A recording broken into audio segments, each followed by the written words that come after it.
Interference of waves, तरंगों का व्यतिकरण। स्क्रीन पर आप दो बर्ड्स देख रहे हैं। उनके ब्रिलियंट और ब्यूटीफुल कलर्स उनके पिगमेंट्स के कारण नहीं हैं, बल्कि यह कलर इंटरफेरेंस ऑफ लाइट के कारण है।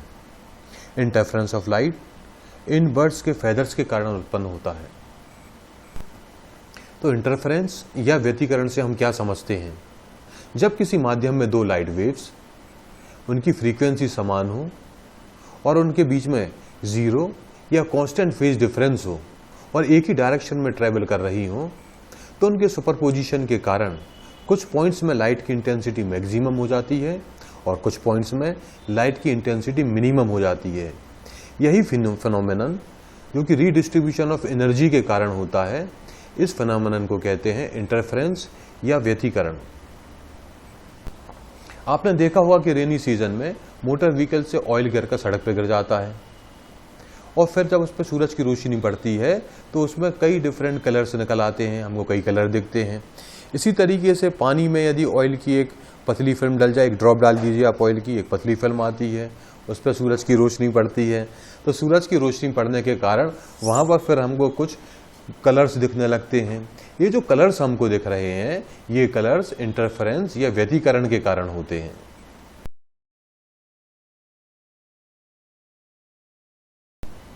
इंटरफेरेंस प्राप्त करने की दो महत्वपूर्ण कंडीशंस हैं।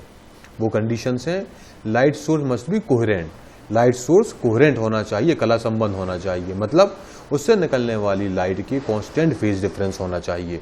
दूसरा, light source should be monochromatic. Monochromatic से मतलब है कि जो लाइट निकलेगी हमारी वो सिंगल वेवलेंथ की रहेगी।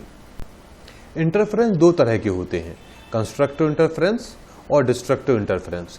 कंस्ट्रक्टिव इंटरफेरेंस को हिंदी में हम लोग संतोषी व्यतिकरण और डिस्ट्रक्टिव इंटरफेरेंस को विनाशी व्यतिकरण कहते हैं।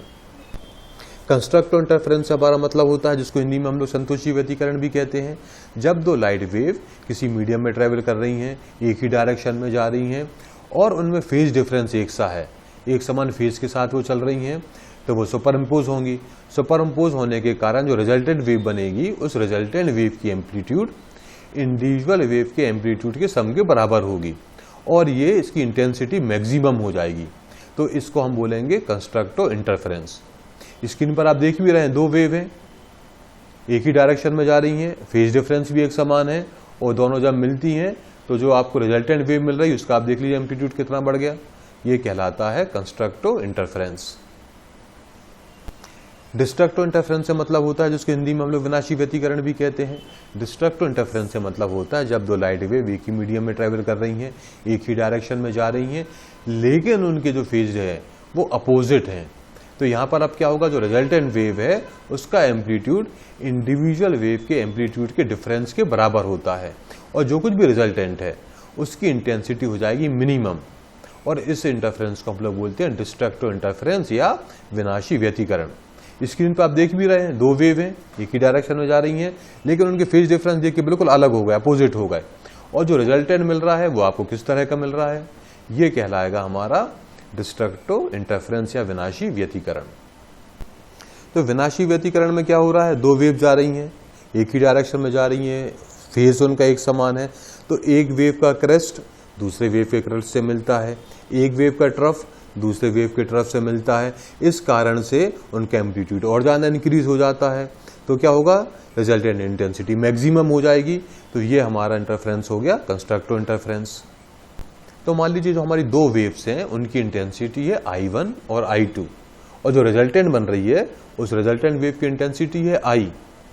तो I will be equal to I1 plus I2 plus 2 under root I1 I2 cos phi, जहां पर फाई है फेज डिफरेंस। हमको ये भी मालूम है कि कंस्ट्रक्टिव इंटरफेरेंस में इंटेंसिटी होती है मैक्सिमम। अब आप फॉर्मूला देखें, इंटेंसिटी मैक्सिमम कब होगी, इंटेंसिटी मैक्सिमम तब होगी जब cos फाई की वैल्यू 1 होगी, और cos फाई की वैल्यू 1 कब होती है, जब phi will be equal to 0 या 2 पाई या 4 फाई होगा, तो ऑटोमेटिक cos फाई की वैल्यू +1 होगी। तो फाई हमारा हो रहा है 0 या 2 पाई 4 पाई, इस तरह से कंटिन्यू चलेगा। तो उसको हम ये भी कह सकते हैं कि फाई इज इक्वल टू, एक जनरलाइज्ड वे में लिख सकते हैं, phi is equal to 2m pi, जहां पर m क्या है, m की वैल्यू हो जाएगी 0 1 2, और फेज डिफरेंस क्या होगा? फेज डिफरेंस होगा phi is equal to 2 pi upon lambda into path difference. ये फॉर्मूला आपको पता होगा, कहीं आपने पढ़ा भी होगा। फॉर्मूला क्या होता है? Phase difference is equal to 2 pi upon lambda into path difference. तो फेज डिफरेंस है हमारा फाई और पाथ डिफरेंस है हमारा डेल एक्स।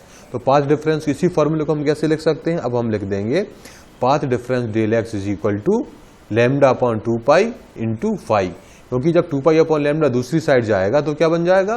वो बन जाएगा लैम्डा अपॉन 2 पाई। तो पाथ डिफरेंस होगा path difference del x is equal to lambda upon 2 pi into phi. और फाई की वैल्यू क्या है? फाई की वैल्यू हमने देखा था 2m पाई। तो अब पाथ डिफरेंस क्या हो जाएगा? Path difference del x is equal to lambda upon 2 pi into 2m pi.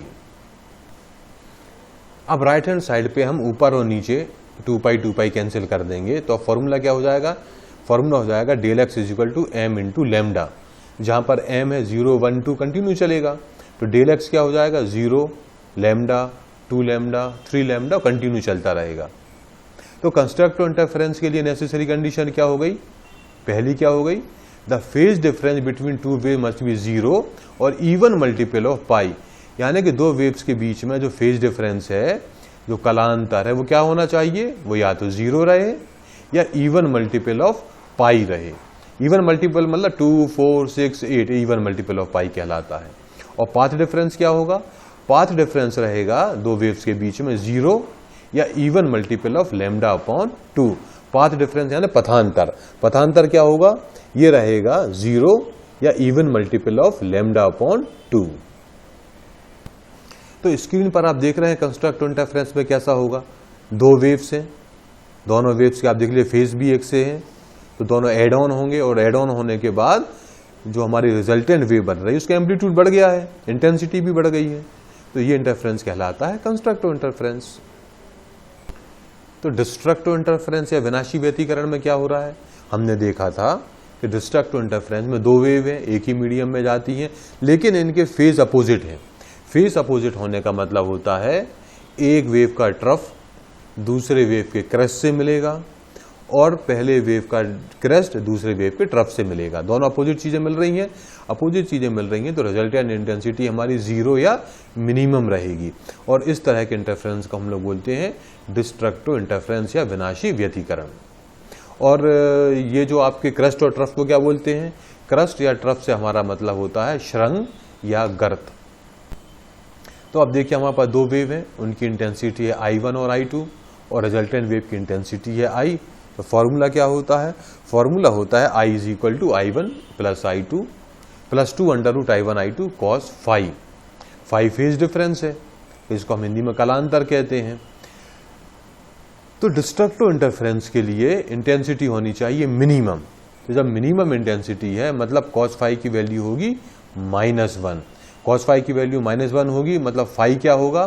Phi होगा पाई और 3 पाई 5 पाई 7 पाई 9 पाई, इस तरह से वो कंटिन्यू चलेगा। तो कॉस फाई की वैल्यू है -1 मतलब फाई इज इक्वल टू पाई 3 पाई 5 पाई 7 पाई 9 पाई। इसी को हम कैसे लिख सकते हैं जनरलाइज्ड वे में? जनरलाइज्ड वे में इसी को हम लिख सकते हैं phi is equal to 2m-1 pi, जहां m की वैल्यू है 1 2 3। अब 0 नहीं आ रहा है, m की वैल्यू है 1 2 3। और फेज डिफरेंस और पाथ डिफरेंस का फॉर्मूला आपको हमने पहले बताया ही था। क्या होता है? फेज डिफरेंस का फॉर्मूला होता है कलांतर phase difference is equal to 2 pi upon lambda into path difference del x. तो पाथ डिफरेंस क्या हो जाएगा? पाथ डिफरेंस हो जाएगा path difference del x is equal to lambda upon 2 pi into phi. और फाई की जगह हम लिख सकते हैं 2m-1 पाई। तो राइट हैंड साइड में ऊपर और नीचे से हमने पाई को क्रॉस कर दिया, तो अब फॉर्मूला क्या बचा? अब फॉर्मूला बचा del x is equal to 2m-1 lambda upon 2, जहां पर m की वैल्यू है 1 2 3, या del x is equal to lambda upon 2 3 lambda upon 2 5 lambda upon 2, ऐसा कंटिन्यू चलेगा। तो डिस्ट्रक्टिव इंटरफेरेंस की नेसेसरी कंडीशन क्या हो गई? वो हो गई दो वेव्स के बीच में जो फेज डिफरेंस होता है वो ऑड मल्टीपल ऑफ पाई हो। ऑड मल्टीपल मतलब 1 3 5 7 इससे मल्टीपल होगा। और दो वेव्स के बीच में जो पाथ डिफरेंस है वो odd multiple of lambda by 2 होना चाहिए। तो डायग्राम में आप देख रहे हैं यहाँ पे स्क्रीन पर दो वेव्स हैं, एक ही डायरेक्शन में जा रही है, लेकिन इनके फेज देख लीजिए, आउट ऑफ फेज है, 180 आउट ऑफ फेज है, बिल्कुल अपोजिट फेज चल रहे हैं। अपोजिट फेज चल रहे हैं तो आप रिजल्टेंट देख लीजिए कैसा मिल रहा है, एकदम मिनिमम इंटेंसिटी आ गई है, जीरो इंटेंसिटी चल रही है। ये कहलाता है डिस्ट्रक्टिव इंटरफेरेंस या विनाशी व्यतिकरण। तो कंस्ट्रक्टिव इंटरफेरेंस और डिस्ट्रक्टिव इंटरफेरेंस में क्या डिफरेंस होता है? कंस्ट्रक्टिव इंटरफेरेंस में जो वेव्स होती हैं वो किसी एक पॉइंट पे मिलती हैं, रिजल्टेंट बढ़ता है तो वो कंस्ट्रक्टिव इंटरफेरेंस कहलाता है, इंटेंसिटी मैक्सिमम होगी। डिस्ट्रक्टिव इंटरफेरेंस में इंटेंसिटी हो जाती है मिनिमम। कंस्ट्रक्टिव इंटरफेरेंस में जो फेज डिफरेंस होगा वो 0 या 2m पाई होगा, जहाँ m की वैल्यू 0, 1, 2 होगा। डिस्ट्रक्टिव इंटरफेरेंस में फेज डिफरेंस क्या रहता है? phi is equal to 2m minus 1 pi, जहाँ पाई की वैल्यू होती है 1, 2, 3। कंस्ट्रक्टिव इंटरफेरेंस में पाथ डिफरेंस होगा m लैम्डा, और डिस्ट्रक्टिव इंटरफेरेंस में पाथ डिफरेंस डेल x क्या होता है? 2m minus 1 lambda upon 2। Constructive interference पे जो रिजल्टेंट है उसका एम्पलीट्यूड रहता है मैक्सिमम, और डिस्ट्रक्टिव इंटरफेरेंस में रिजल्टेंट का एम्पलीट्यूड होता है 0 या मिनिमम। तो कंस्ट्रक्टिव इंटरफेरेंस में इंटेंसिटी मैक्सिमम होती है, और ये क्या होगी? I maximum is equal to under root I1 plus under root I2 का स्क्वायर। और डिस्ट्रक्टिव इंटरफेरेंस में इंटेंसिटी होती है मिनिमम या 0, मतलब I1 is equal to I minimum is equal to under root I1 minus under root I2 का whole square. इस video में हमने इंटरफेरेंस समझा। यदि आपके कोई डाउट्स या क्लैरिफिकेशन हो तो स्क्रीन पर दिख रहा है ईमेल के थ्रू कांटेक्ट करें। फिजिक्स के दूसरे वीडियो देखने के लिए स्क्रीन पर दिख रही वेबसाइट पर विजिट करें। थैंक यू, धन्यवाद।